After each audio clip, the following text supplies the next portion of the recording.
যদি কেউ তোমাদের আয়াতটা শানে নজরটা আপনি দেখে নেবেন, যদি তোমাদের কাছে কেউ বিশ্বাস করে তারা যদি তোমার নিকটে আসে, হে নবী তুমি বলো আসসালামু আলাইকুম। যে ব্যক্তি প্রথমে সালাম দেয় তিনি অহংকার থেকে মুক্ত, এটা হাদিস। আবার বলা হয়েছে আসসালামু আলাইকুম ওয়া রাহমাতুল্লাহি ওয়া বারাকাতুহু। বাবা কি বলেছে এটা? প্রথম থেকে এখানে কি বলেছে আমি জানা হয়ে গেছে, কি বলে জানেন? আমাদেরও কাটবে না, ঘুমিও নামাজ পড়ো, এই ফতোয়া দেবে। বোঝেন না, ওরা মোবাইলে অনেক কিছু ডাউনলোড করে গেছে, শুধু মানুষকে ধোকা দেয়। ভাই ওটা সম্ভব না। আমি আমি আমার কাছে সম্ভব। এরকম সম্পর্কে জানতাম তাহলে আরো ভালো করে ধনে দিতাম। গায়ে পড়েছে তাই জ্বালা করেছে, ধনে দিতাম। ওহ, আধা ঘন্টা যদি সময় থাকতো রে কচি, সুযোগটা হাতছাড়া করেছি। বলি আলহামদুলিল্লাহ, চলেন সালাম। আল্লাহ নবী বলেছেন তোমরা উটের হাওদার হয়ে তোমরা সফর করবে, তিন জায়গায় তোমরা সফর করতে পারো। ইলা সালাসাতিন, তিন জায়গায় নামাজের উদ্দেশ্যে। এক নাম্বার হলো আল্লাহর কাবা বাইতুল্লাহ শরীফ, যে কাবা শরীফে এক রাকাত নামাজ পড়লে 1,00,000 রাকাতে সওয়াব পাওয়া যায়। আল্লাহ নবী আমার দ্বিতীয় নাম্বারে বললেন ও মসজিদে হাজা, মসজিদে নববী শরীফে এক রাকাত নামাজ আদায় করলে আমার আল্লাহ 50,000 রাকাতে সওয়াব দেয়। আল্লাহ নবী তৃতীয় নাম্বারে বললেন প্যালেস্তাইন মসজিদুল আকসা, যেখানে এক রাকাত নামাজ পড়লে 25,000 রাকাতে সওয়াব পাওয়া যায়। রাসূল বললেন তোমরা যদি সফর করো, যেমন বাসে, ট্রেনে কিংবা মেট্রোরে, আপনি যেভাবে যানবাহন করে সফর করে দূর দেশে যাবে, আপনি যদি নামাজের জন্য বেশি নিয়াত করে বেশি সওয়াব নেওয়ার জন্য যদি যেতে পারো, একটা হলো কাবা শরীফে যাও, দুই নাম্বার হলো মদিনা শরীফে যাও, তিন নাম্বার হলো প্যালেস্তাইন মসজিদুল আকসা। তিন জায়গায় নামাজে বেশি সওয়াবের জন্য যেতে পারো। পৃথিবীর অন্য কোথাও বেশি নামাজে সওয়াবের আশা নিয়ে যাওয়া যাবে না, যাবে না। ভুল আমায় বুঝবেন না। এখন কিছুদিন আগে হুগলি চলেছিল বড় একটা ইজতেমা, তাবলীগ জামাতের বড় ইজতেমা চলেছে, কয়েক লক্ষ লক্ষ লক্ষ মানুষ জড়ো হয়েছে। কেউ যদি মনে করে ওখানে নামাজ পড়লে বেশি সওয়াব হবে, রাসূল বলেছে উনি হলো দাজ্জাল, উনি হলো কাযযাব। কেন নামাজে বেশি সওয়াব মক্কা শরীফ, মদিনা শরীফ আর প্যালেস্তাইন মসজিদুল আকসা, এই তিন জায়গায় নামাজে যতটা সওয়াব পাওয়া যায় পৃথিবীর অন্য কোথাও বেশি নামাজে সওয়াবের আশায় যাওয়া যাবে না। তাহলে কেউ যদি বলে বিশ্ব ইজতেমায় ওখানে লক্ষ লক্ষ মানুষ, ওখানে জামাতে নামাজ পড়লে বেশি সওয়াব পাওয়া যায়, তাহলে রাসূল একথা বলেনি, সাহাবারা একথা বলেনি। নতুন করে কোনো ব্যক্তি যদি আমাদেরকে বলে 1,500 বছর আগে নবী বলেছে ওরাই হলো দাজ্জাল, ওরাই হলো কাযযাব, ওরাই হলো মিথ্যুক, তাহলে আমাদের সমাজে যারাই বলে দেখা যায় যারাই বলে তোমরা ওই ইজতেমায় গিয়ে নামাজ পড়লে অনেক বেশি সওয়াব পাওয়া যাবে, নিঃসন্দেহে রাসূলের হাদিসের বিরোধিতা কথা বলছে, এটাই হলো তার বাস্তবিক প্রমাণ। দেখো আমার নিমন্ত্রণ করো।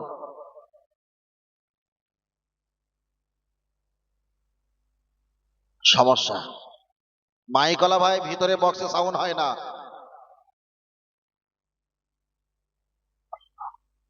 কোথায় থাকি এসব? আর পড়বি তা পড়, আমার সামনে পড়েছে, আমার কি মেজাজ গরম? এই দেখ আল্লাহ।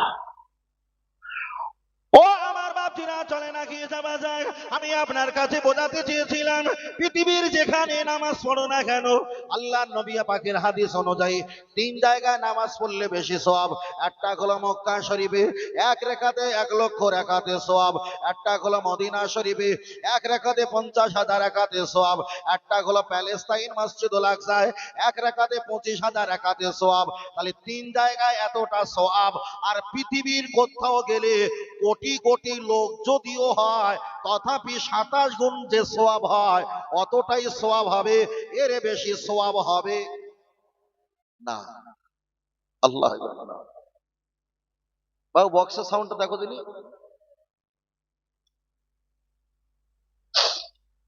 আমি ফুরফুরা দরবার শরীফে মসজিদে গিয়ে নামাজ পড়বো, শুক্রবারে নামাজ পড়বো, ওখানে গেলে বেশি সওয়াব পাওয়া যায় না? না, চলবে না।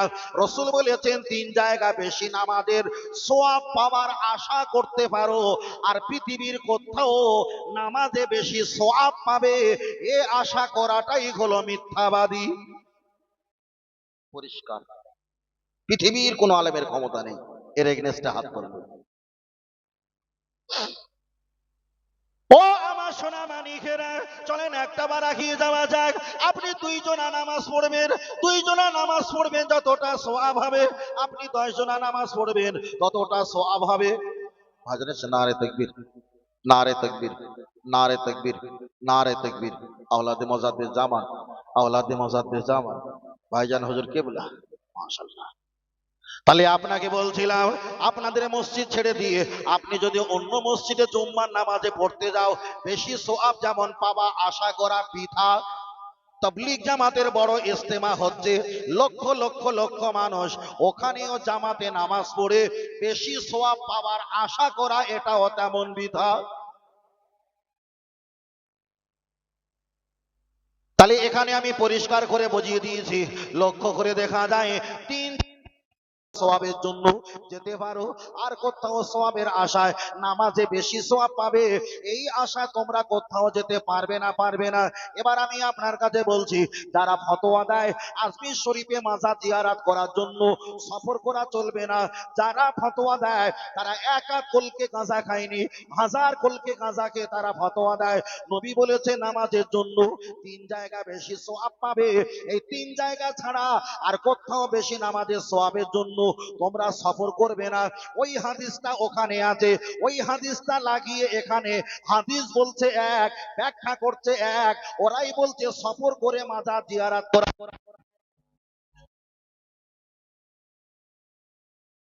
মাঝে বেশি সওয়াব পাওয়ার আশা করা যাবে না, তারাই ঘুরিয়ে ফতোয়া দিয়েছে সফর করে দূর দেশে আজমিরে মাজার জিয়ারত করতে যাওয়া যাবে না। তাহলে নিঃসন্দেহে রাসূল বলেছে এমন কিছু হাদিসের কথা সেই জামানায়, আখিরি জামানায় কিছু মানুষ তোমাদের শোনাবে যা আমি বলিনি, ওরা আমার নাম দিয়ে দোহাই দিয়ে চালাবে, হাসরের ময়দানে ওরা আমার কেউ হবে না, আমি রাসূল ওদের কেউ হব না। তাহলে নতুন করে এই মিথ্যাবাদী আলেম আমাদের সমাজে ভুরি ভুরি আছে না নাই?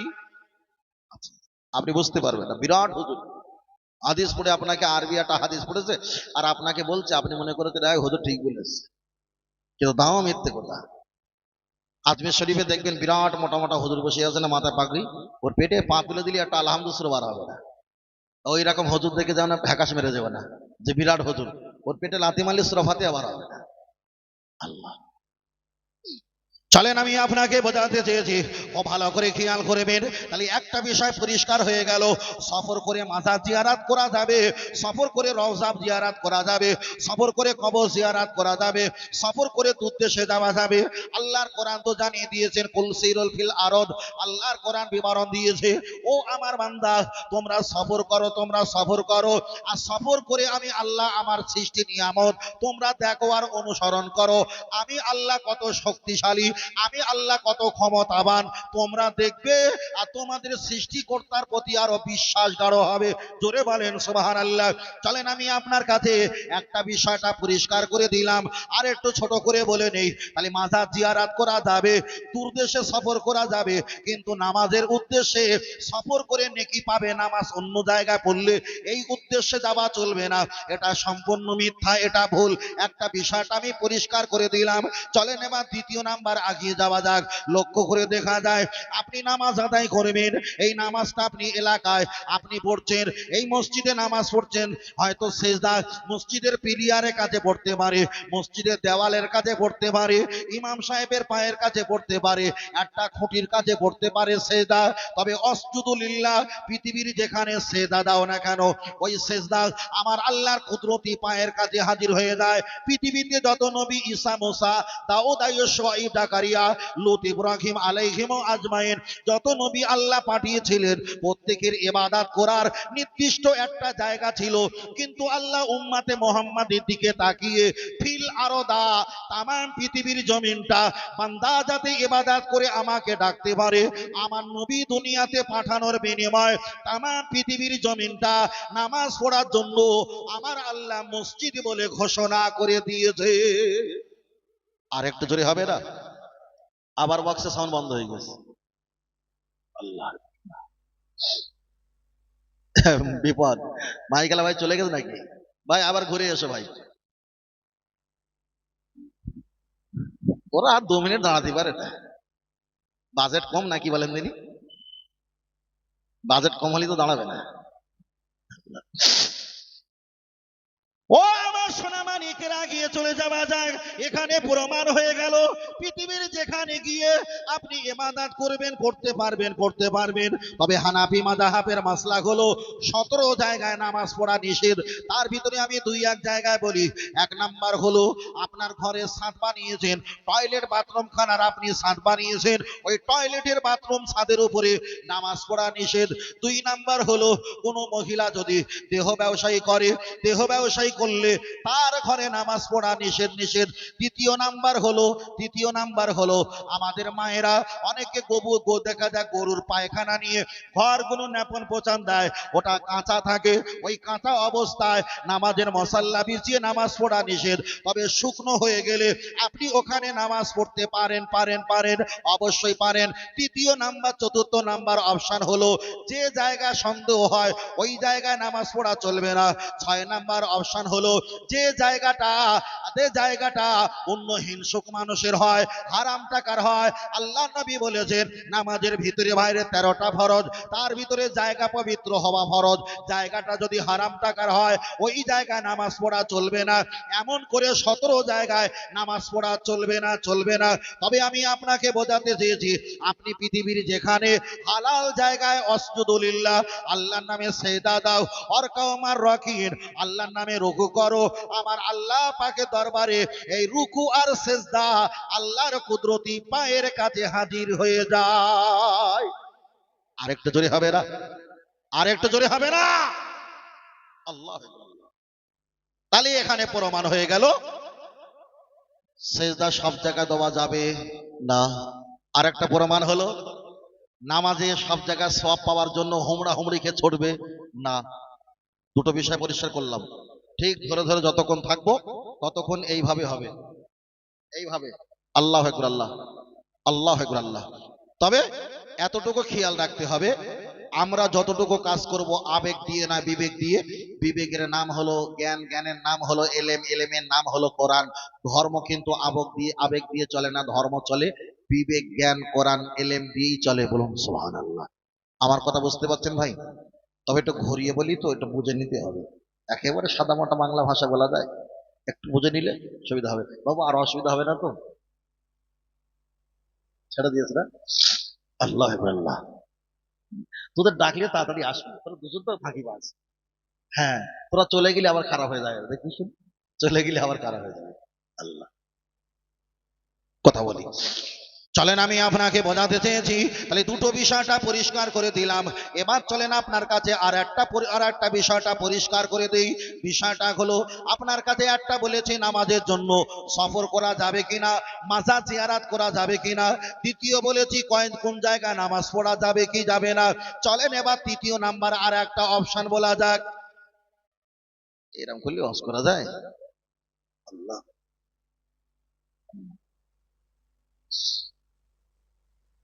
আর আমি যদি মুখস্থ করে আসতাম না, কবিতার মতো চলতো। আমি তো মুখস্থ করে আসিনি না, ওই জন্য সমস্যা হবে। মুখস্থ করলে কি হয়, ছেলে কোলে দুধ খাওয়াচ্ছে তবু কবিতা মুখস্থ পড়ে যাবে। আর যদি খোঁজে যদি বলা হয় তাদেরকে সম্ভব হবে না। আল্লাহ আকবার। ও বাতিরা চলে না গিয়ে যাওয়া যায়, লক্ষ্য করে দেখা যায়। তাহলে এখানে আমি আপনার কাছে একটাই বিষয় বললাম, বিষয়টা ছিল দুটো বিষয় হয়ে গেছে। আমি 3 নাম্বারে যাব, কিন্তু আওয়াজের কারণে মাথা গুলাচ্ছে। বুঝতে পারছেন না? মাথা গুলাচ্ছে, কোনটা ধরবার মাথায় আসে না। আল্লাহ আকবার। আমি আপনার কাছে 3 নম্বরে বলছি। অনেকে আমরা একটু হাততালি মারি, কি দেখা যায়, কি খুশি হলে, কি আনন্দ হলে অনেক ব্যক্তিরা হাততালি মারে। হাততালি মারা কেউ বলবে শরিয়াতে জায়েজ, কেউ বলবে জায়েজ। আমি আপনার কাছে পরিষ্কার পরিচ্ছন্নতা করে বলছি, জীবনে কোনো ব্যক্তি যদি আপনাকে বলে না এটা ভুল, আপনি মনে করবেন ইনি হলো কাযযাব, মিথ্যাবাদী। 1 নম্বরে আগিয়ে যাও। আল্লাহ নবী আমার হাদিস শরীফে বললেন, তোমরা যদি বিপদে পড়ো লা ইলাহা ইল্লা আনতা সুবহানাকা ইন্নী কুনতু মিনাজ জালিমিন, এই দোয়াটা পাঠ করো। তোমরা যদি কিছু হারিয়ে ফেলো, দুঃখ সংবাদ যদি শোনো, ইন্না লিল্লাহি ওয়া ইন্না ইলাইহি রাজিউন, এই আয়াতটা তোমরা পড়ো। তোমরা যদি কষ্ট পাও, আল্লাহর কাছে শুকরিয়া আদায় করো। তোমরা যদি সুখ শান্তি পাও, আল্লাহ দরবারে শুকরিয়া আদায় করো। যার ব্যাখ্যা হলো সুখে দুঃখে সর্বসময় আল্লাহকে ডাকো, আল্লাহকে ডাকো। কিন্তু অনেক ব্যক্তি দুটো হাত নিয়ে তো তালি মারে। আপনি আগিয়ে চলে যাওয়া যাক। ডান হাত আছে আরবি সংখ্যা, যারা কোরআন পড়তে পারে তারাই ভালো বলতে পারবে। ডান হাতে আছে 1 পিঠে 8 18, বাম হাতে আছে 8 পিঠে 1 81, 81 আর 18 হলো 99। আল্লাহ পাকের গুণবালী সিফাতি নাম। অনেকে বক্তব্য করবে আর বলবে 102, 103, তাও মিথ্যা কথা। হানাফির ফতোয়া হলো আল্লাহ পাকের নাম হলো 99টা সিফাতি নাম। হিন্দু, খ্রিস্টান, জৈন, পারাসি, শিবির, ইসাই, গুজরাটি, মারাঠি, কুচবিহারি, বিহারি, বাঙালি 3.5 থেকে 4,500 প্লাস যত ধর্মের মানুষ আছে, আইডিয়া কম যাদের হাত আছে, প্রতি হাতে 18 আর 81 লেখা আছে। 81 আর 18 হলো আল্লাহ পাকের 99টি নাম। তালি মারা তো শরিয়াতে হারাম, হারাম চলবে না। কিন্তু অনেকে হরিকতি, আমলকি, বয়রা, অর্জুন, কালমেঘ, রজনী, বিমাল, তুলসী, শেখর, শান্তি, মোসাফির, দিলবার, চুটকি, এমন করে অনেকে রাকেশ খৈনি, রাজা খৈনি, কলকাতা, শ্যামবাজার, বাবুঘাট, শিয়ালদা, বিহারীদের হাতের কোচা খৈনি খেয়ে তুমদাম তালি মারে। তামাক খাওয়া হালাল না হারাম আমি ফতোয়া দেই না, কিন্তু তালি মারা তো শরিয়াতে হারাম। এবার আপনি ডোলে কি করবেন চিন্তা ভাবনা করে দেখেন। তালি মারা চলবে না। আমি ফের বলছি, যতটা বলছি হালকা করে। কেউ যদি ঘুরে বসে তালি মারা হারাম, কোন হাদিসে লেখা রয়েছে? দুপুর স্টিলে বসতে বলে 3 মিনিট, ক মিনিট? 3 মিনিট। মাইকে কথা বলছি, যা বলবো এই পর্যন্ত। হিংসা আছে, মনে হিংসা আছে, কেন কোনো বক্তব্যের ফতোয়ালে হিংসা চলবে না। চলে না গিয়ে যাক। ও বাতিরা, এগিয়ে চলে যাওয়া যাক। এবার আর একটা বলতাম না, সেটা আমি বলে নেই। আওয়াজটা সমস্যা হচ্ছিল, আওয়াজটার কারণে আমারও বলতে অসুবিধা হচ্ছিল। কেউ যদি ভিতর দিয়ে বলে হুজুর আওয়াজ যেমন হোক না কেন আপনি বক্তব্য করে দাও, ওটা রাইট হতে পারে না। চলেন আমি এক এক করে দলিল দিয়ে দেই। আল্লাহ নবী হাদিস শরীফে বললেন, ও আমার সাবিনা জেনে রেখে দাও, ইক্তাদাইতু বিহাজাল ইমাম হাযা বিসসালাতি আও কামা ক্বালা আলাইহিস সালাম। তোমরা যখন ইমামের পিছনে নামাজ পড়বে, ইমামের কণ্ঠ যদি তোমরা শুনতে না পাও, পিছন দিক দিয়ে সুবহানাল্লাহ পাঠ করো, আলহামদুলিল্লাহ পাঠ করো। এই আওয়াজ দিয়ে ইমাম সাহেবকে জানাও তোমার ভোল্টেজ কমে গেছে, ভোল্টেজ বাড়াও। তাহলে আওয়াজ কমে গেলে রাসূল বলেছে তোমরা তাসবিহ পাঠ করে আওয়াজ বাড়ানোর জন্য ইশারা ইঙ্গিত দাও। জোরে বলেন। চলেন দ্বিতীয় নাম্বার অপশন বলি।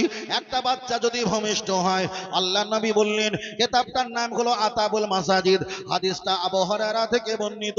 রাসূল বলেছেন, একটা বাচ্চা ছেলে হোক আর মেয়ে হোক, আওরাতুন আর রাজুলুন, ছেলে আর মেয়ে যদি ভূমিষ্ঠ হয়, এক কানে আজান দাও আর এক কানে একামত দাও। তাহলে একামত হয় আস্তে, আজান হয় জোরে, তাহলে জোরে আওয়াজের প্রয়োজন আছে।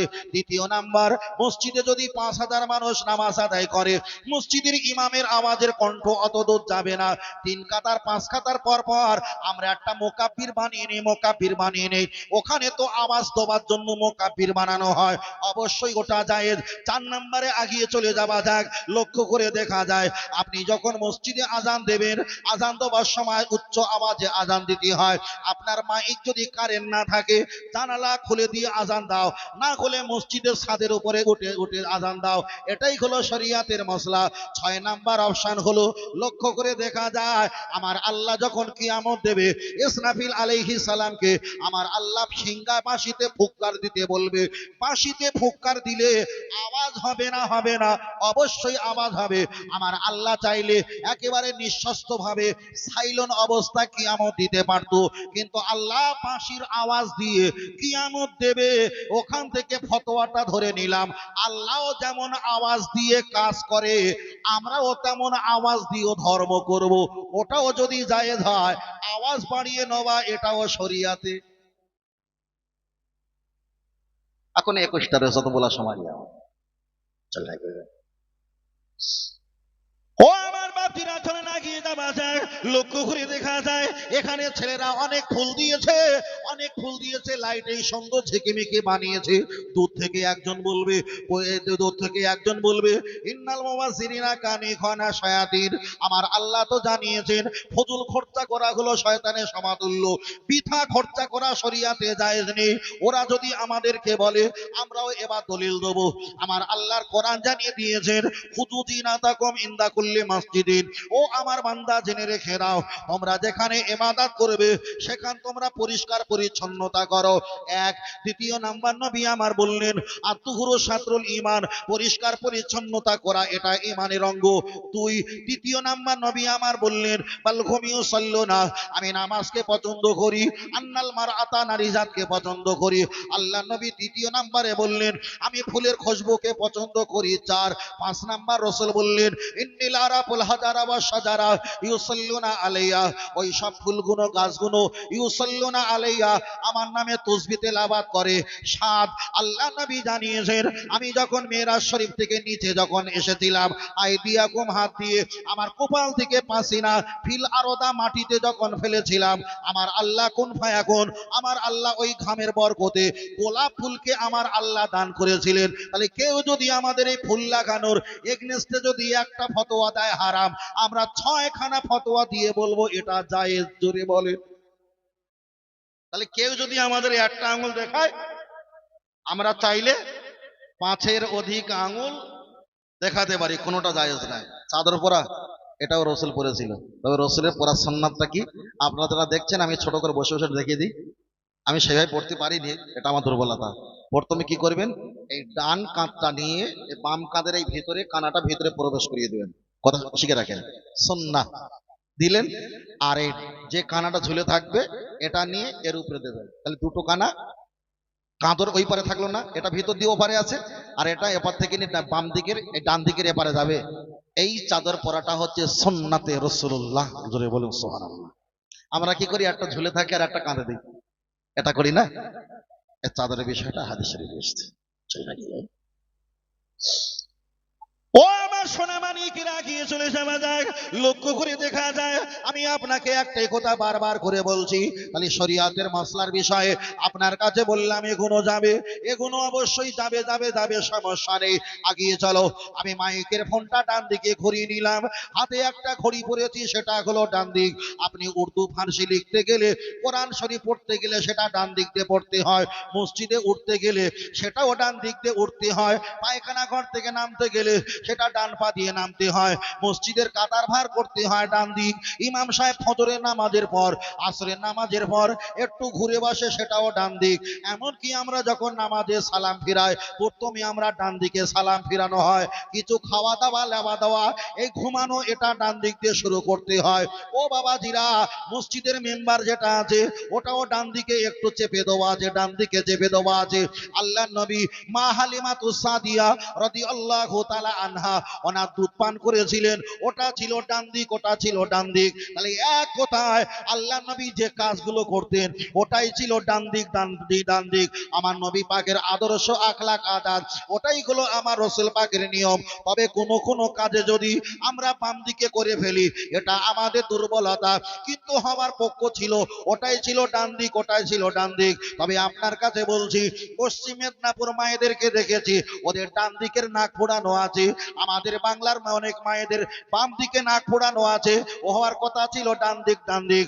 অনেক ছেলেরা মাঝখান থেকে সিধা করে না, আল্লাহ নবী চুল যখন মোবারক যখন হাসড়াতেন, ওই চুলটা মাঝখান থেকে সিধা করতেন, এক। দ্বিতীয় নাম্বার হলো সমস্ত চুলগুলো পিছনে ফেলে দিতেন, দুই। তৃতীয় নাম্বার হলো সমস্ত চুলগুলো ছোট ছোট করতেন। এবার আপনার কাছে আর একটা ফতোয়া বলা যাক, নেড়া অনেকে হয় না, হয় না, অনেকে নেড়া হয়, নেড়া হয়, মাথার চুলগুলো মুন্ডানো করে, বেলের দিয়ে মাথার চুলগুলো নেড়া হয়। এবার একটা বার বলবেন, নেড়া হওয়া সুন্নাত নয় না সুন্নাত কোনটি? নেড়া, নেড়া। আমরা তো ছেলেদেরকে নেড়া করি না, মাদ্রাসা দেখেননি, মাদ্রাসার 10 জন ছেলেদেরকে নেড়া করে দিয়ে ফেসবুকে ফটো দিয়েছে, ছেলেদের নেড়া করে দিয়েছি। এখন নেড়া করা শরিয়াতে জায়েজ না না জায়েজ?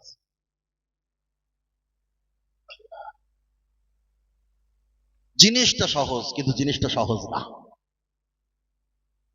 ও আমার সোনা মানিকেরা, রাখিয়ে চলে যাওয়া যাক। আমরা অনেকে নেড়া হই, বাচ্চাদের নেড়া করে দেই, অবশ্যই ভালো ভালো, আমি খারাপ বলছি না। তবে কেউ যদি বলে নেড়া করে দেওয়া সুন্নাত, এটা মিথ্যা মিথ্যা মিথ্যা। নেড়া হওয়া সুন্নাত নয়, নেড়া তখন হওয়া সুন্নাত আপনি যখন হজ পাকে চলে যাবেন 9 তারিখে জিলহজ মাসের আরাফাতের ময়দানে মুজদালিফায়, এক কথা হজের সিজনে আপনি যখন হজে চলে যাবেন, দুম্বা নহর করার আগে আর পরে মাথার চুল যেটা মুন্ডানো করা হয়, নেড়া হয়, ওই নেড়া হওয়া সুন্নাত পৃথিবীর অন্য কোথাও নেড়া হওয়া সুন্নাত এমন কোন হাদিসে নেই। তাহলে মক্কা মদিনা শরীফে মাথার চুল নেড়া হওয়া এটা হলো সুন্নাত, আর ওই সুন্নাত সারা বছর চালায়, ঠিক না বে ঠিক? তাহলে হজে গিয়ে নেড়া হওয়া সুন্নাত, ওই সুন্নাতটা সারা বছর চালাচ্ছে নেড়া হওয়া। বিষয়টা সহজ, কিন্তু সহজ না। সারা বছর চালাচ্ছে না। আল্লাহ নবী নেড়া হয়েছিল, আল্লাহ নবী করে নেড়া হয়েছিল না হজ পাকে গিয়ে? তুই নেড়া হচ্ছিস কোথায়? এখানে নবী নেড়া হয়েছিল হজের মৌসুমে, তুমি হচ্ছে কোন মৌসুমে? গরমের মৌসুমে। কথা বোঝেন নি? তবে মাথায় ঘা, দুর্গন্ধ, ময়লা যদি যা ঘাগে, ডাক্তারের কথা অনুযায়ী আপনি নেড়া করে দেবেন, নিশ্চিত, এতে কোনো সমস্যা নেই। কিন্তু নেড়া হবা সুন্নাত, এই বক্তব্য বন্ধ করতে হবে। এটা হজের কারণে সুন্নাত, আর বাদ বাকি নেড়া হবা সুন্নাত নয়। ফের বলছি, মাইকে কথা বলছি, কোনো কথা অজাতা ভুল বলিনি, বুঝে সুঝেই বলছি। এতদিন আমাদের ভুল বুঝিয়েছিল, আমার একটু জাদুটনা কাটাতে একটু সময় তো যাবে। চল না কে যায়। ও আমার সোনা মানিকেরা, গিয়ে চলে যাওয়া যায়, লক্ষ্য করে দেখা যায়। তাহলে নেড়ার বিষয়টা আমি আপনাকে বললাম, নেড়া হওয়ার বিষয়টা বললাম। তবে একটা হাদিস শরীফে পেয়েছি, হযরতে উসমান গনি রাদিয়াল্লাহু তাআলা আন, তিনি মাথাটা মুন্ডিয়েছিল, মাথাটা নেড়া হয়েছিল। তাফসীরকারকেরা বর্ণনা করেছেন, হুজুরের মাথায় একটু ময়লা জমেছিল, হুজুর কষ্ট পাচ্ছিল, ওই কারণে মাথার মোচেল চুলটা নেড়া হয়েছিল। আমি এর আগে বলেছি, যদি অসুস্থ হও, মাথায় যদি ঘা, পোকা যদি বেশি হয়, আপনি নেড়া হতে পারো, সমস্যা নেই। তবে নেড়া হওয়া সুন্নাত এটা বলা যাবে না। বাবরি চুল রাখা সুন্নাত, চারিদিকে চুল সমান রাখা, এটা হলো সুন্নাত। তবে নেড়া হওয়া সুন্নাত নয়, ওটা হজের মৌসুমে আল্লাহ নবী নেড়া হয়েছিলেন, মাথা মোবারকটা কামিয়েছিলেন, ওটা সুন্নাত। কিন্তু অন্য সময় সুন্নাত হতে পারে না। আল্লাহ নবী একটা হাদিস শরীফ বললেন, ও আমার সাহাবীরা জেনে রেখে দাও, আমি তোমাদেরকে বলে গেলাম, কেউ যদি আমার সুন্নাতকে পালন করে, মান আহাব্বানি, আমাকে ভালোবাসা হয়ে গেল, আমার আহাব্বানি, আমাকে ভালোবাসার কারণে, কানামা ইফিল জান্নাত, আমি রাসূল ঘোষণা দিলাম তাদেরকে নিয়ে দয়ার জান্নাতে হাজির হয়ে যাব।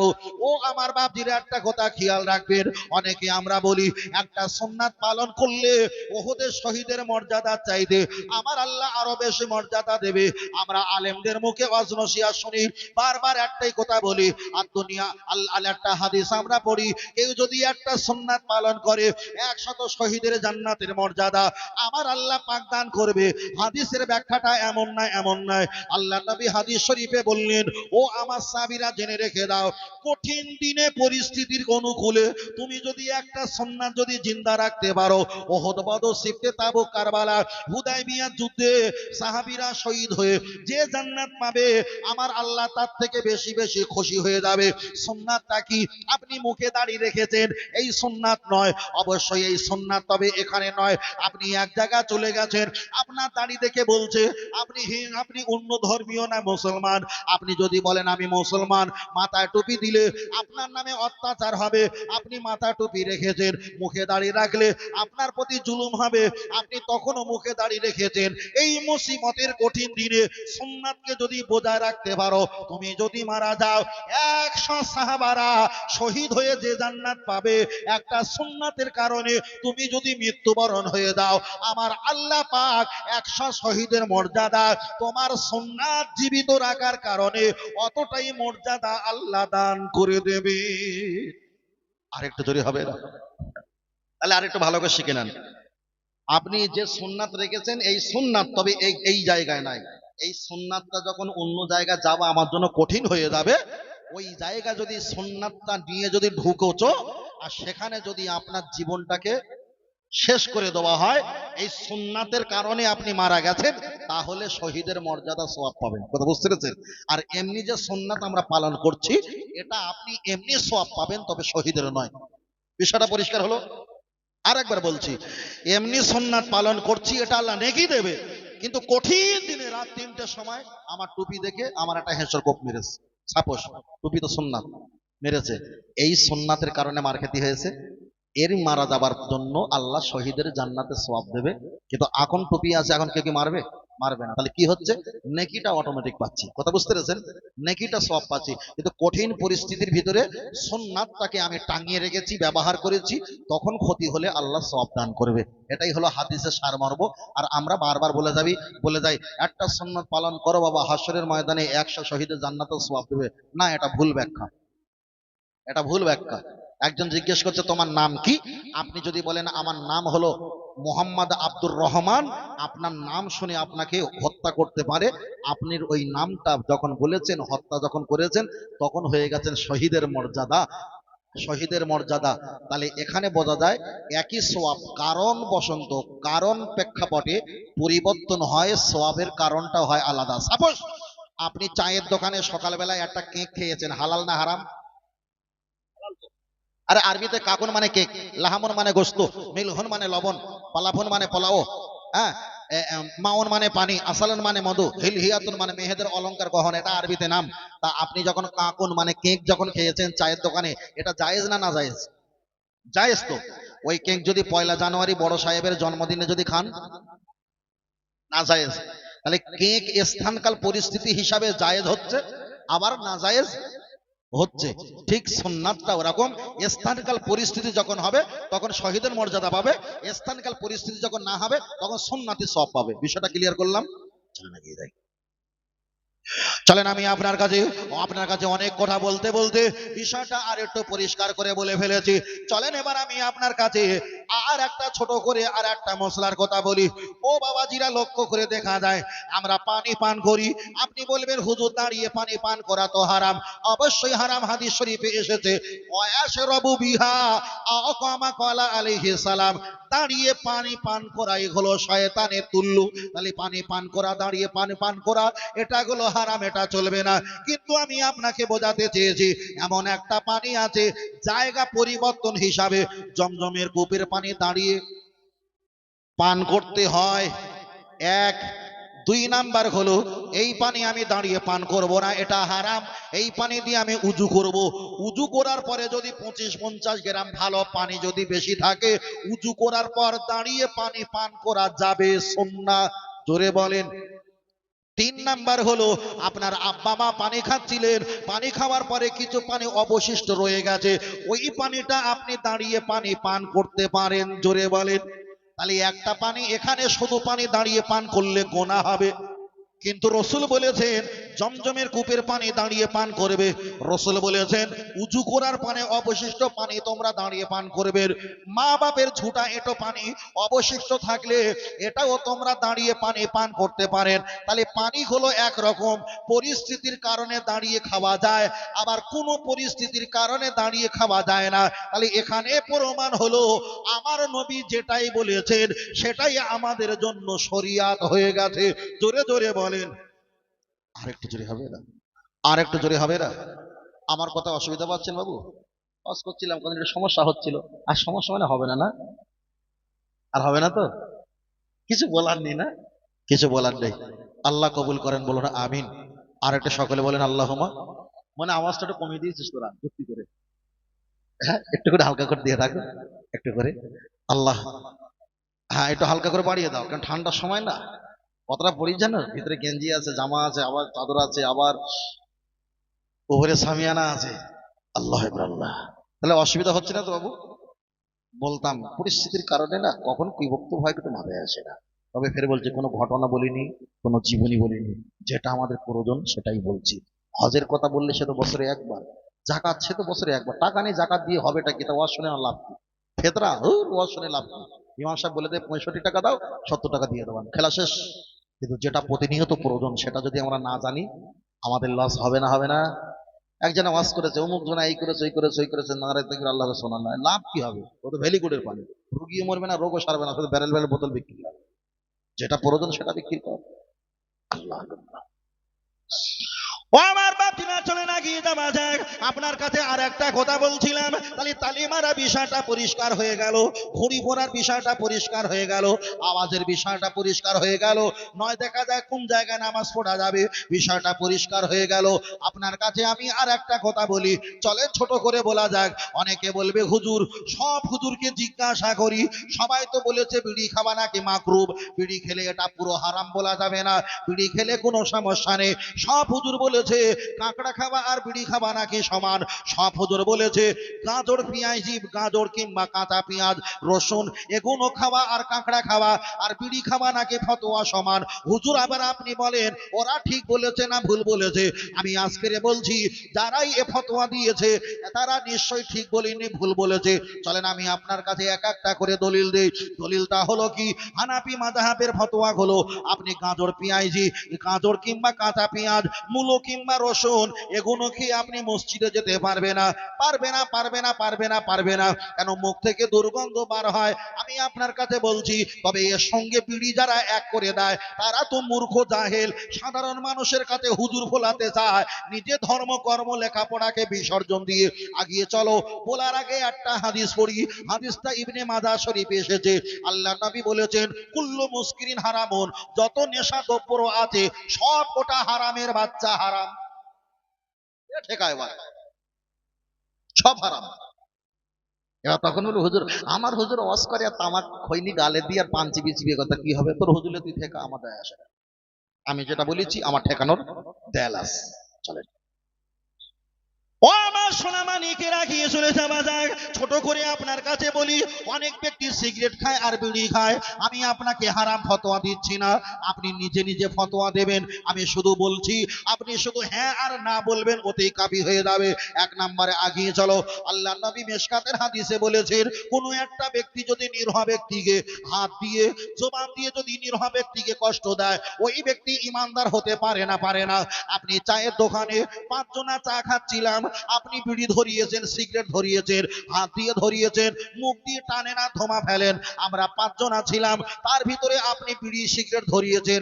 যারা বিড়ি সিগারেট খায় না, ধোঁয়া যদি লাগে তাদের অস্বস্তিকর হয়, তাদের কষ্ট হয়। আপনি তো দোকানদার, কাস্টমার, আমরাও কাস্টমার। আপনি একা ছিলেন, আমরা চারজন ছিলাম। আপনি বেঞ্চি চেয়ারে বসে যখন সিগারেট আর বিড়ি ধরিয়েছেন, আপনার হাতের দ্বারায় জবানের দ্বারায় বিড়ি ধরেছেন, মুখ থেকে ধোঁয়া ছাড়ছেন, পাশে নিরহ কাস্টমার, এরা থাচ্চার করে উঠে চলে গেছে।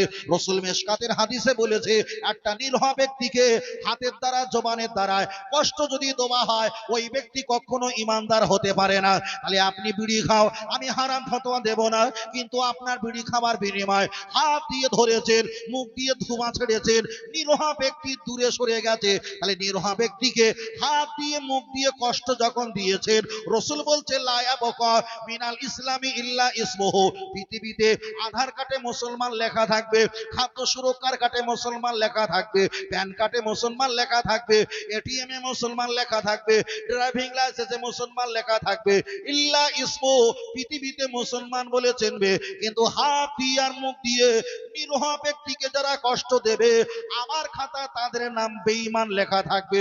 ও আমার বাপজিরা, যারা বিড়ি খায় আমি হারাম বলছি না, কিন্তু আপনার হাত ধোয়ার কারণে, মুখ দিয়ে ধোঁয়া ছাড়ার কারণে নিরহ কাস্টমার, নিরহ মানুষকে আপনি দু হাত দূরে সরিয়ে দিয়েছেন। রসুল তো বলেছেন আপনি ইমানদার নয়। তাহলে যে বিড়ি খাওয়ার বিনিময় আমার ইমান চলে যায়, ওই বিড়ি খাওয়া কি করে জায়েজ হতে পারে?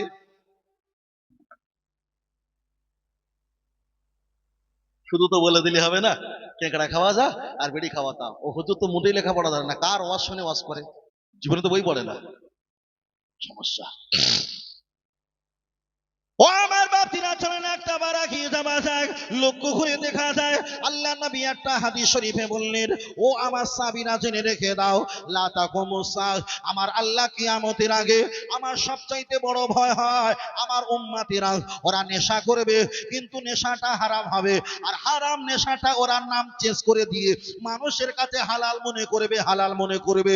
যেমন আগে ছিল সুদ, সুদটারে নাম দিয়েছে ইন্টারেস্ট, আবার নতুন করে নাম দিয়েছে এমআই সিস্টেম। তাহলে সুদ বললে মানুষ বুঝতে পারবে করবে, এটা দিয়েছে ইন্টারেস্ট, এটা দিয়েছে বোনাফাউড। চলেন দ্বিতীয় নাম্বার, আমরা তো জানি হাড়িয়া কিংবা মদ কিংবা চুল্লু এগুলো হলো মদ খেলে নেশা হয়, কিন্তু সমাজে এ নামগুলো আস্তে আস্তে মুছে গিয়েছে।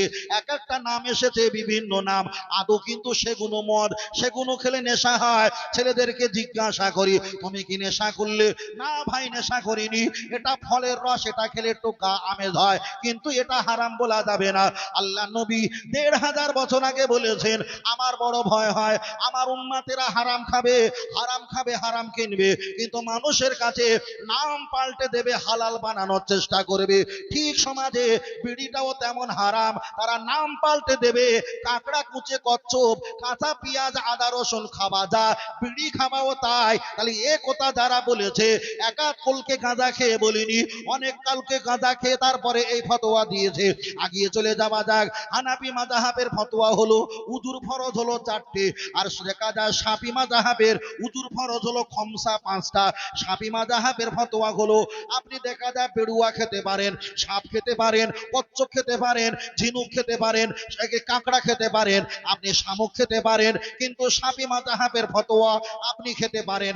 আপনি যদি মনে করেন আমি বিড়ি খাবো, এটাও কাঁচা পেঁয়াজ, কাঁচা রসুন, কাঁচা ভিতরে চলে যায়, এগুলো সাপ কুচে কচ্ছপের ভিতরে চলে যায়। আপনার বয়স 40 বছর, আপনি নামাজ পড়েছেন, 4টে উজুর ফরজ দিয়ে নামাজ পড়েছেন। আপনি যদি এবার ওই দলে চলে যাও, তাদের উজু হলো 5টা ফরজ, 5টা ফরজ। তাহলে এত বছর নামাজ পড়েছেন, আপনার নামাজ কিন্তু হয়নি। নতুন করে 5টা উজুর ফরজ দিয়ে যতদিন নামাজ পড়বেন, ওই নামাজটা আপনার হবে। তাহলে আপনি যদি 40 বছর 4টে উজুর ফরজ দিয়ে নামাজ পড়ো, এখন ধরে নাও আপনি 60 বছর বাঁচবে, তাহলে 40 বছর 4টে উজু দিয়ে নামাজ পড়েছো, এটা যখন রিজেক্ট করে দিয়ে 5টা উজুতে যখন অ্যাপ্লাই করবে, 20 বছর যদি বাঁচো, তাহলে 40 বছরে গোনার পাল্লা ভারী হবে, আর 20 বছরের নেকির পাল্লা ভারী হবে। তাহলে 20 তুলনায় 40-এর পাল্লাটা ভারী হয়ে যাবে। আপনি তো জাহান্নামে চলে যাবেন, জাহান্নামে চলে যাবেন। তাই বারবার করে বলছি, আল্লাহ নবী হাদিস শরীফে বললেন, ও আমার সাহাবায়ে কেরাম জেনে রেখে দাও, আত্মহুরু শাতরুল ঈমান, পরিষ্কার পরিচ্ছন্নতা ঈমানের অঙ্গ।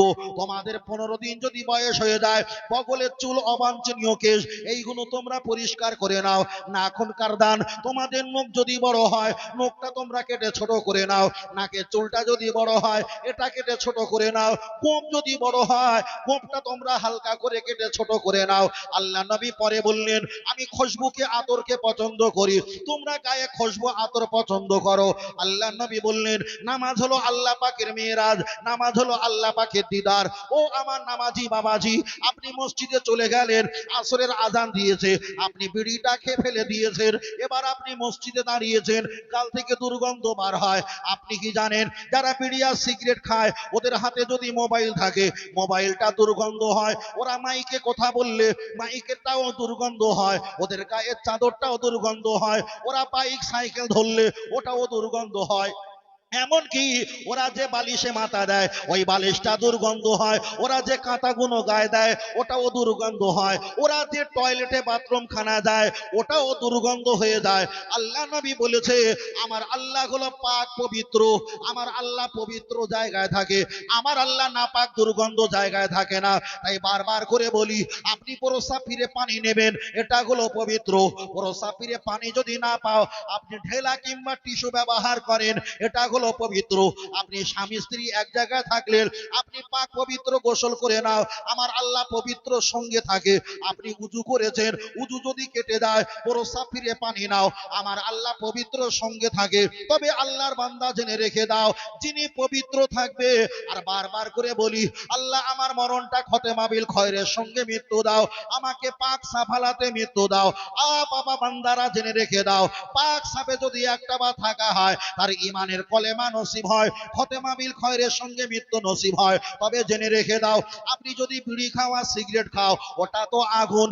আল্লাহর কোরআন জানিয়ে দিয়েছে, আমাইয়াকুর বিল ঈমান, কেউ যদি জেনে শুনে ঈমানের সঙ্গে গাদ্দারি করে, ফাকাদ হাবিতা আমালুহু, তার সব ঈমান আমলগুলো আমার আল্লাহ ধ্বংস করে দেবে।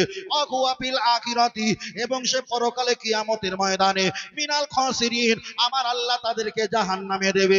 আপনি জানেন, বিড়ি খাওয়া অপচয় খরচা, বিড়ি খেলে পাশের ব্যক্তি কষ্ট হয়, বিড়ি খেলে দুর্গন্ধ হয়, বিড়ি খাওয়া আল্লাহ পছন্দ করবে না। আল্লাহ পাক পবিত্র পবিত্র বান্দাকে পছন্দ করে। এতটা জানার পরেও যারা বিড়িকে আর কাঁচা পেঁয়াজ আর লঙ্কাকে যারা এক করে, নিশ্চয়ই তারা এ জগতের মানুষ না, মঙ্গল গ্রহের মানুষ। তারা এ গ্রহের মানুষ না, মঙ্গল গ্রহের মানুষ।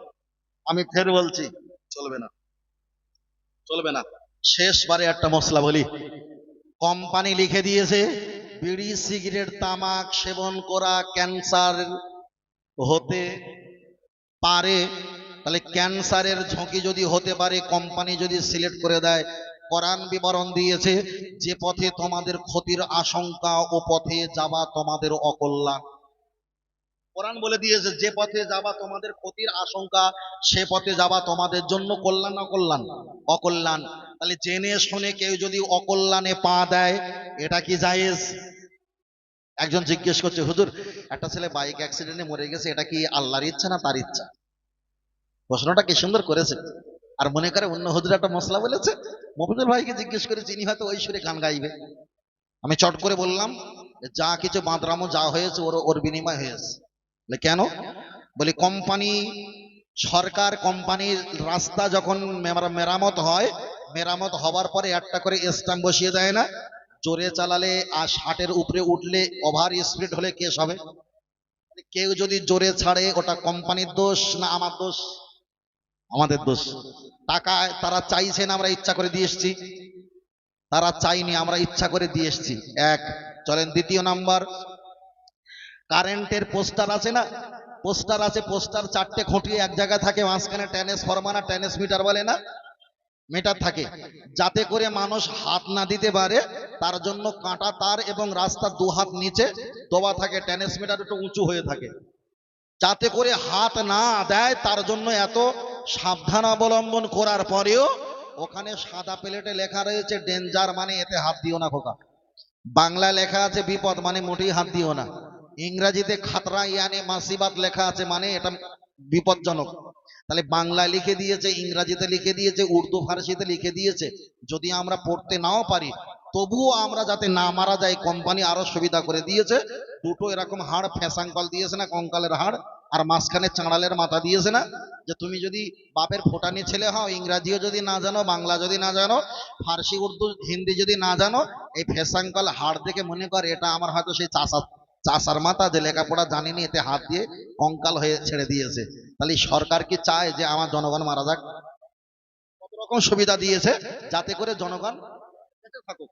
কেউ যদি জোর করে লাভ মেরে যদি ওর মাথা তিলিং করে বাঁদরের মতন উঠে মরে, এখন দোষটা কার? আল্লাহ দোষ? সরকারের দোষ? যার চুলকুনি হয়তো চুলকুনি। এখন কেউ যদি বাইকে অ্যাক্সিডেন্ট হয়ে মরে, সব কিছু আল্লাহর উপরে নির্ভরশীল, এটা ঈমান। কিন্তু আল্লাহ তো বান্দাকে একটা হিসাব করে দিয়েছে, ওখানে তো 60 স্পিড ছিল, কোম্পানি বলে দিয়েছে 60-এর উপরে গেলে ক্ষতি হওয়ার আশঙ্কা আছে। তুমি দিয়েছো 60-এর জায়গায় 120 তুলে দিয়েছো, তাহলে তো এবার মেরে দিয়েছো, সপাটান মেরে ইন্নালিল্লাহ হয়ে গেছো। এখন দোষটা কি আল্লাহ নেবে? কেন 60 তো লেখা ছিল, দেখতে পেয়েছিলে, তুমি কাউকে খুশি করার জন্য জোরে ছেড়েছিলে, কিন্তু দোষ তো আল্লাহ নেবে না। কেন? আল্লাহ ক্ষমাশীল, আল্লাহ দয়ালু মেহেরবান। তবে বান্দা যখন সীমা অতিক্রম করবে, এর বদলা, এর সফলতা খারাপ আর মন্দ বান্দাকে ভুগতে হবে। বিড়ি খাবার খেলে ক্যান্সার যদি হয়, এটাও যদি পোস্টারে লেখা থাকে, কেউ যদি ওভারটেক করে খায় 40-60 বছর, ক্যান্সার যদিও না হয়, এর পাপের ভাগ প্রায়শ্চিত্ত তার নিতেই হবে। এটাই হলো শেষ কথা।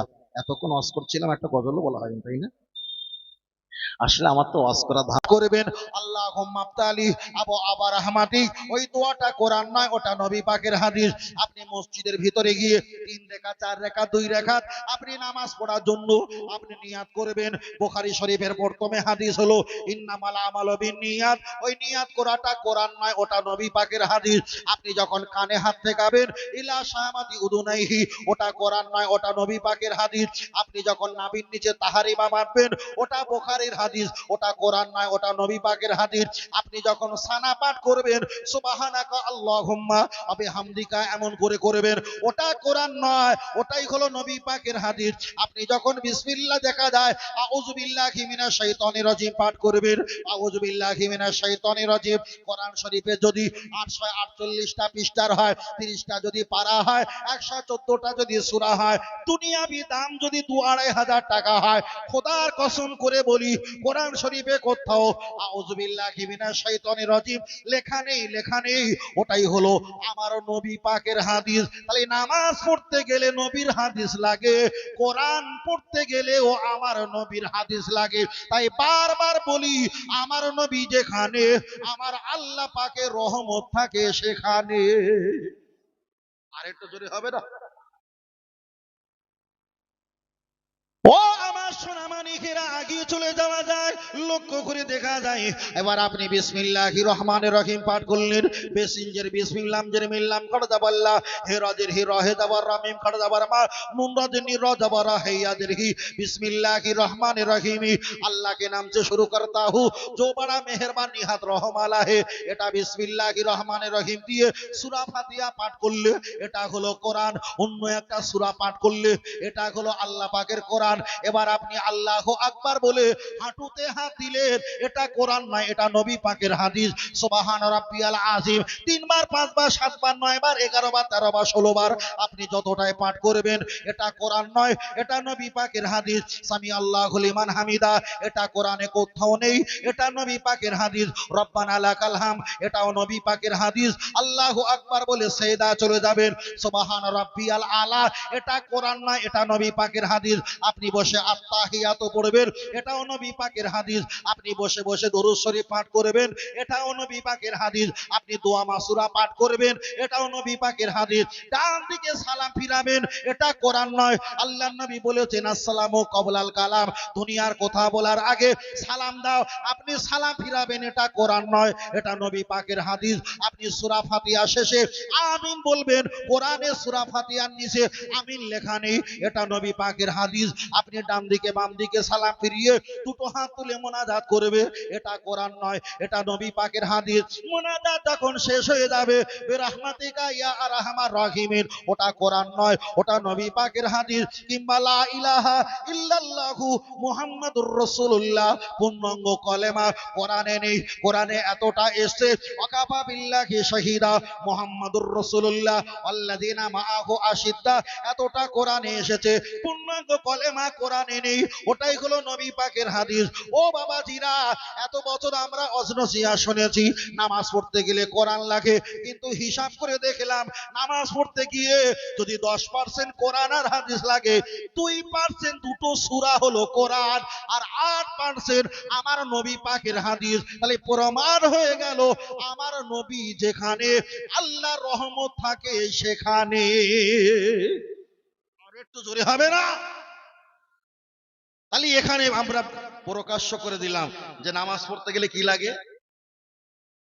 ভাই কথা বলে না, এরকম মরা মানুষের সঙ্গে ওয়াজ করার বাড়ি শুয়ে থাকা ভালো। কে কাজ দিয়ে করছে না। যারা ওয়াজ করে একেবারে মোরা ঘটনা কেসা কাহিনী এদিক সেদিক করে ও টাকা দিয়ে করে নেয়। ভাই আমাদের ভাই একটু ট্রেন যদি 10 গতিতে ছোটে আর আপনি যদি 5 গতিতে রড না ধরেন না, ট্রেনে তোলা যাবে না, ট্রেন ঢুকতে পারবেন না। বুঝলেন না? এটা তকবির, নারে তকবির, নারে তকবির। একবার বসে আছি, আমার তো হাত যন্ত্রণা করছে, মানে হায়াত শেষ না। হ্যাঁ ভাইজান, তো আসবে তাই তো? ও চলে আসবে ইনশাআল্লাহ তাড়াতাড়ি। নারে তকবির। আহলে সুন্নাত ওয়াল জামাত সিলসিলা হক ফুরফুরা শরীফ, নারে তাকবীর। আল্লাহ কবুল করেন, বলুন আল্লাহুম্মা আল্লাহুম্মা। অসুবিধা হয় না তো বাবু? অসুবিধা হয় না, চলেন। তাহলে প্রমাণ করছিলাম নামাজ পড়তে গেলে হাদিস হাদিস জি জি জি লাগে, এটাই হলো বাস্তবিক প্রমাণ। আল্লাহ।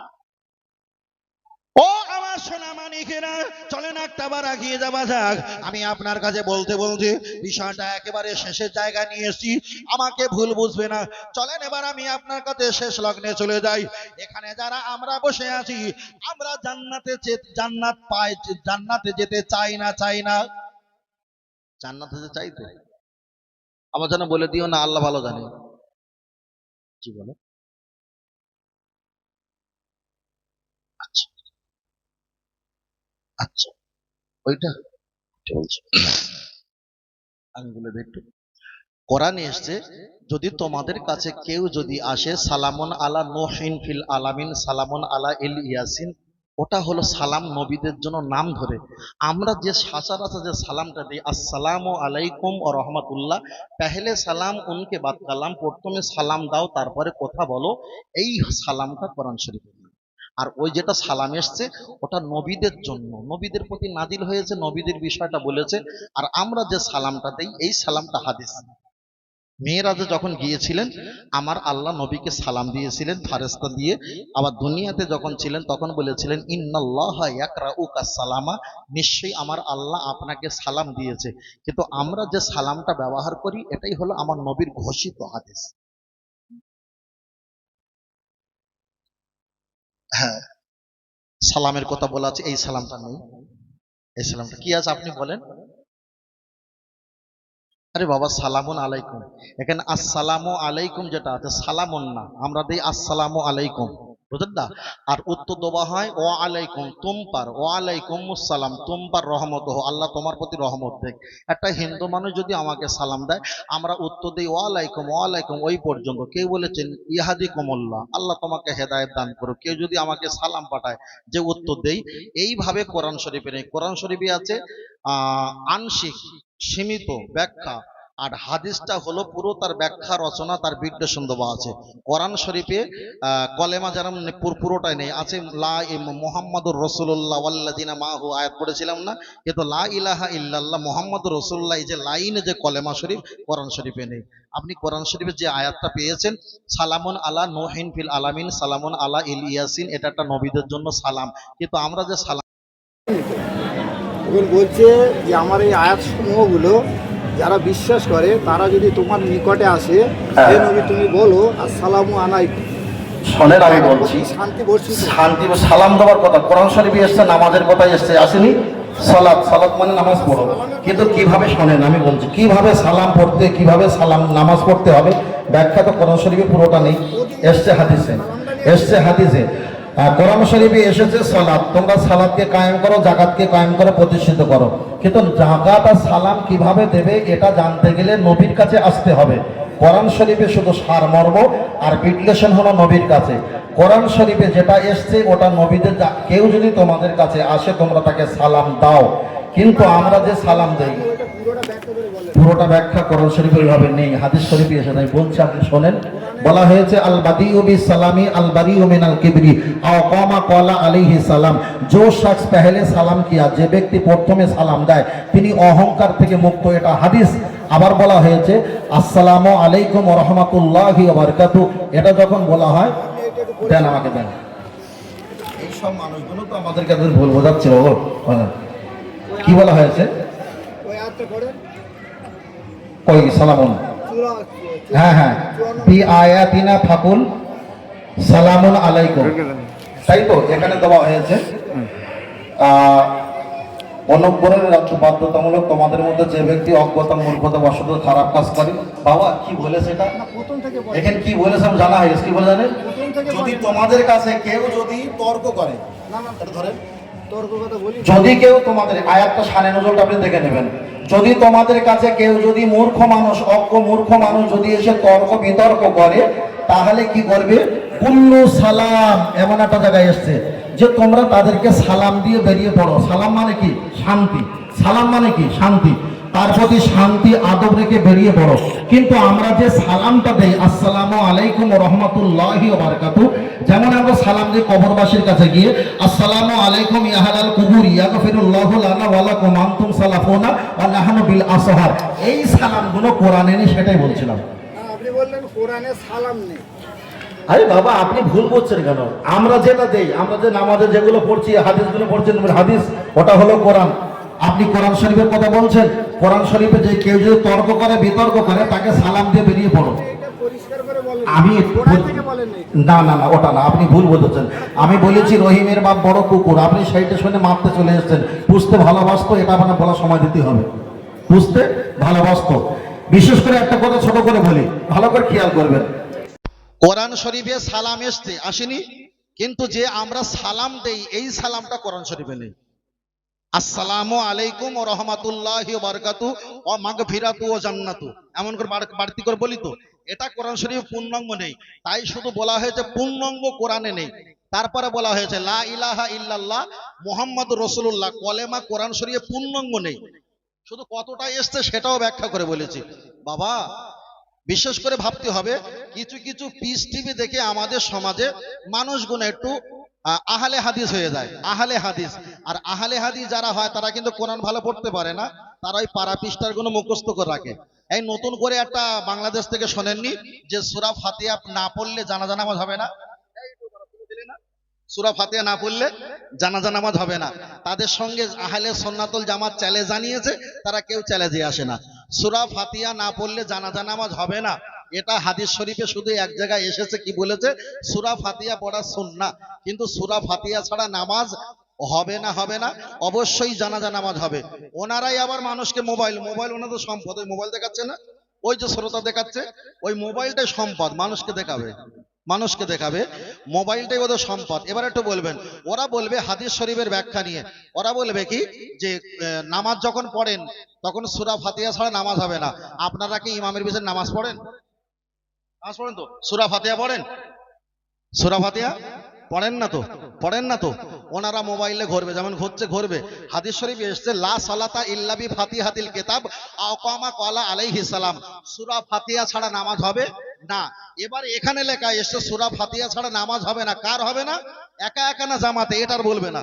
যখন জামাতে নামাজ পড়বে তখন ইমাম একা সূরা ফাতিহা পড়লে প্রত্যেকের পড়া হয়ে যাবে। যখন একা একা নামাজ পড়বে তখন আপনাকে সূরা ফাতিহা পড়তে হবে।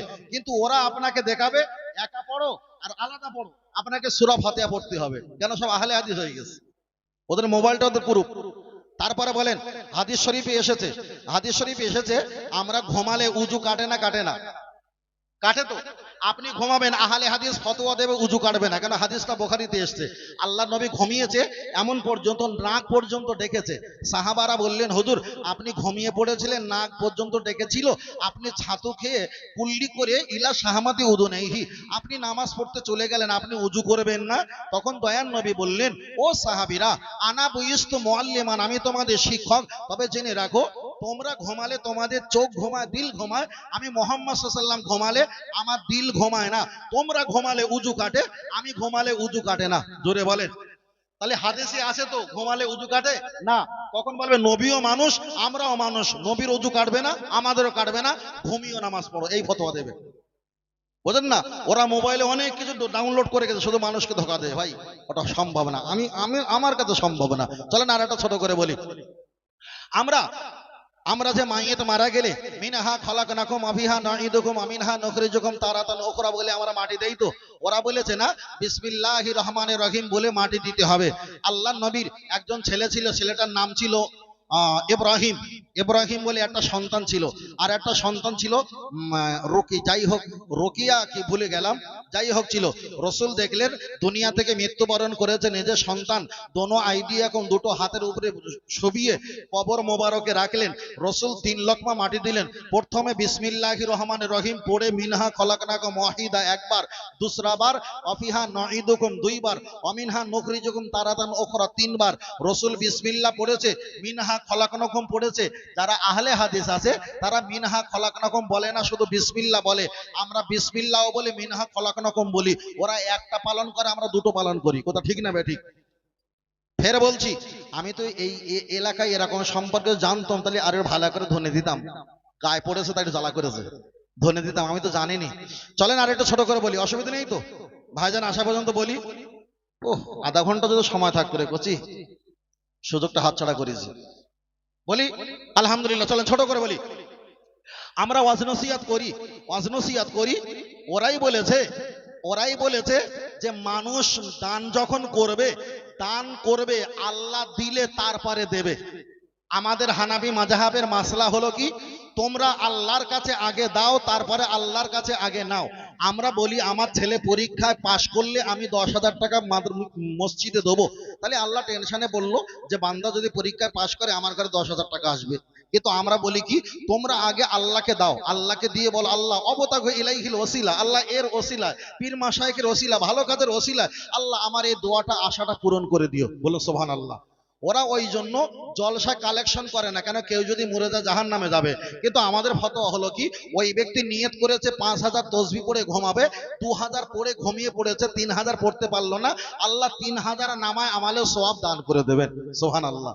চলেন আমি আরেকটা বলছি, তবে যারা আহলে হাদিস লামোজাবি আছে এদের সঙ্গে সালাম দেওয়া, মোসাফা করা, বিবাহ শাদী করা সব হারাম। দলিল ফুরফুরা শরীফে মোজাদ্দেদ জামান দাদাপীর রহমাতুল্লাহ আলাইহি হুগলি কলকাতা টিপি সুলতান মসজিদের ওখানে এক সময় ছিলেন। সংক্ষেপ করে বলছি, একজন আহলে হাদিসদের কটা যুবক ছেলে এসে বললেন, হুজুর আপনি একটা ইস্তাহার লিখেছেন, ওই ইস্তাহারে লেখা আছে আহলে হাদিসদের মেয়ে বিয়ে করা হারাম। দাদা হুজুর পীর কেবলা বলল, বাবা মনে হয় আমি বলিনি। তখন ছেলেরা বলছে, হুজুর আপনি বলেছেন, তার দলিল এই দেখেন। দাদা হুজুর নিয়ে একটু অট্ট হাসি হেসে বলল, বাবা আমি আবু বাক্কার আহলে হাদিসদের ছেলে মেয়ের সঙ্গে আমাদের হানাফি ছেলে মেয়ের বিবাহ করা হারাম ফতোয়া দিতে চাইনি, তোরাই আমাকে জোর করে দিয়েছিস। আর ব্যাখ্যা হলো কি, ব্যাখ্যা হলো এটাই, আজ থেকে 13 দিন দেখা যায় 13 মাস আগে কিংবা 12 মাস আগে, 1 বছর আগে হাওড়া জেলা উলুবেড়িয়ায় বাইরে বিদেশ থেকে কিছু আহলে হাদিসদের হুজুরকে দাওয়াত করেছিলি, ওরা ওখানে দাঁড়িয়ে আমাদের ফতোয়া দিয়েছিল যে আহলে হাদিস যারা আমরা করি হানাফিদের সঙ্গে বিবাহ শাদী দেওয়া হারাম, চলবে না। হুজুর এসছে, নারায়ে তাকবীর, নারায়ে তাকবীর।